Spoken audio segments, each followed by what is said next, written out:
Okay? With that in mind, I've put some swords to show you, right?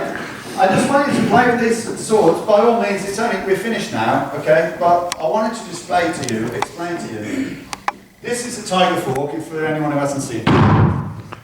It's pretty heavy, and the objective, the originator of this style was a tiger hunter, okay? So basically, he didn't have a gun, so the tigers would come, and he'd go, and go, oh, like that, and hopefully the tiger would fall for it.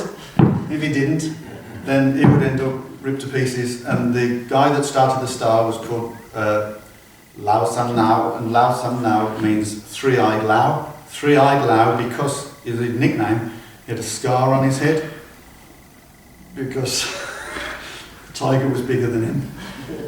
Okay, so, and a monk on the road from Shaolin redeveloped his weapon and taught him what is now known as Lau Nao. He's the founder of the style. So basically you have your, the movements with the tiger fork, and you're basically using it for, what would you say? Military purpose, yeah? So you're there, shoot it and hit it with the other side, shoot it out, change, yeah? Okay, so that's what these are for. Just imagine, you think a sword is sharp because it's like that. Just imagine how powerful it would be to use that. Yeah? This is called a Kwando. General Kwan's knife. General Kwan is the god of war. Okay. He's buried in China now. He died in battle, but they could only find his head. But they respected him so much, they gave him back. So they buried him with a wooden body. And so I've been to his tomb. Yeah. And yes, he's renowned as the god of war because he was just an amazing general. Okay.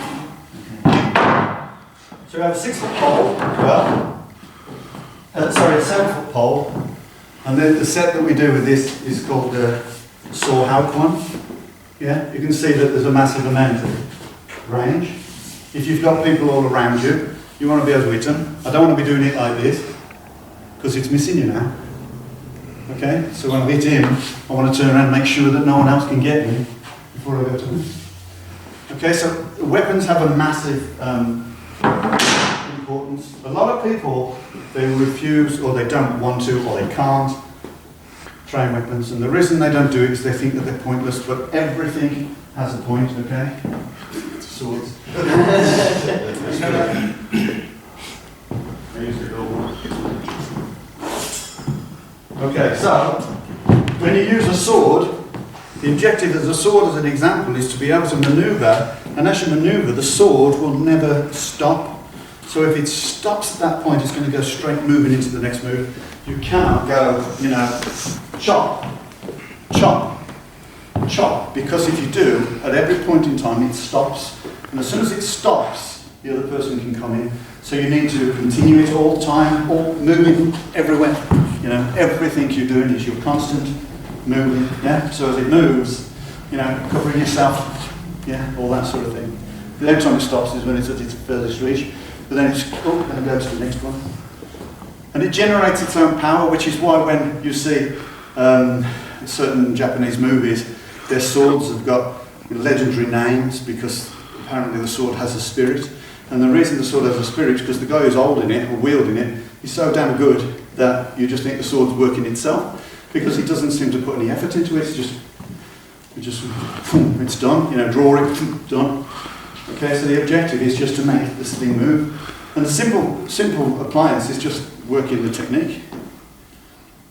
So if I want to cut up, I push it forwards. If I want to cut down, I pull it back. You see? So instead of me going like this, I go like this. Yeah, so just forward and pull back. Yeah. Round, cover myself all the time. Do you get it?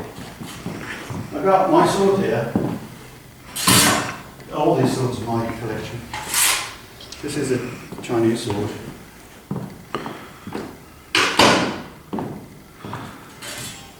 Where's that piece of wood? Where's that piece of wood? James, you've got a whole piece of wood. You've got all of it. Yeah, you film it for the insurance. This, let's get sorted out. It's only a small piece of wood. Sold it out straight. Yeah. I'd have had it the other way for you. Doesn't matter.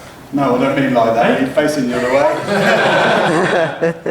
Because I'm pointing with my right hand. This is a facsimile weapon, right? Okay? And this is not a facsimile weapon. Yeah? Do you understand the difference? Very big difference. Yeah? So, when you see people training swords and they're training facsimile weapons, they go, they look fantastic. And then you pick up a real one and it starts becoming much heavier. So the weapon now doing the same thing, and chopping and spinning, obviously you're wielding a much heavier weapon and so everything slows down. So when you do see these demos where the guys are going, and the sword is like that. Yeah, worse than that. And they go like that, and it shakes.